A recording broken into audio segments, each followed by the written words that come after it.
আসসালামু আলাইকুম। আলবাকি ফাউন্ডেশনের মাধ্যমে আপনারা দেখতে পাররা এখন চাচা তাইনটা আমরা আজকে একবার টিন দিয়ে আমরা সহযোগিতা করলাম। আমরা জানছিলাম যে তাইনর গড়ের মাঝে টিনর লাগি তাইন থাকতে পাররা না, মেঘ তুফানোর মাঝে খুব একটা অসুবিধার মাঝে আছেন। আপনার কি তো অবস্থা গড়র? আমার গরুর অবস্থা নাই, যত ভাঙ্গা পড়ে গেছে। ভাঙ্গা পড়ে গেছে, তখন তাকরা গুনানো এখন একটা উড়া বানাই আছে উড়ে বানাই। আপনার ফ্যামিলির সদস্য কতজন? 5 জন।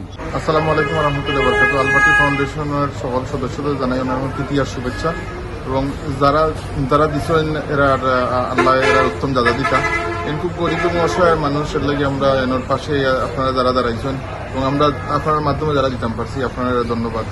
আর তার লাগে আমরা দোয়া করতাম, তাই না আমরা লাগে দোয়া করতাম এটার উপরে লাগে। আসসালামু আলাইকুম। আসসালামু আলাইকুম রহমতুল্লাহ। আলবাকির ফাউন্ডেশনের পক্ষ থেকে যেভাবে তারা টিন দিয়েছেন আলহামদুলিল্লাহ, আল্লাহ নেখা দান করতা আর খুব অসহায় ব্যক্তি আল্লাহ সাহায্য কবুল করতা, আমিন। জাযাকাল্লাহু খাইরান। ভাই বোন আপনারা যারাও দেখরা, আসলে আলবাকি ফাউন্ডেশনের মাধ্যমে আমরা তাইনকে আজকে একবার টিন দিছি। তাইনোর বাড়ি হলো আলাপুর। তো তাইনোর গরুর একদম অবস্থা খারাপ, তাই উড়ার মাঝে তখন গরুর বাঙ্গিয়া 5 জন সদস্য মানুষের লইয়া তোলান এখন মানুষের আমরা তুকাইয়া বা করছি আমরা আলাপুরের মুখাদ্দির বাড়ির মাধ্যমে। তো মানুষের তো আজকে আমরা টিন তুলিয়া দিছি। আল্লাহ এই দান এই ডোনেশন কবুল করতে আপনারা দোয়া করুন জানো। আর আপনারা ভালো থাকবা। আসসালামু আলাইকুম ওয়া রাহমাতুল্লাহি ওয়া বারাকাতুহু।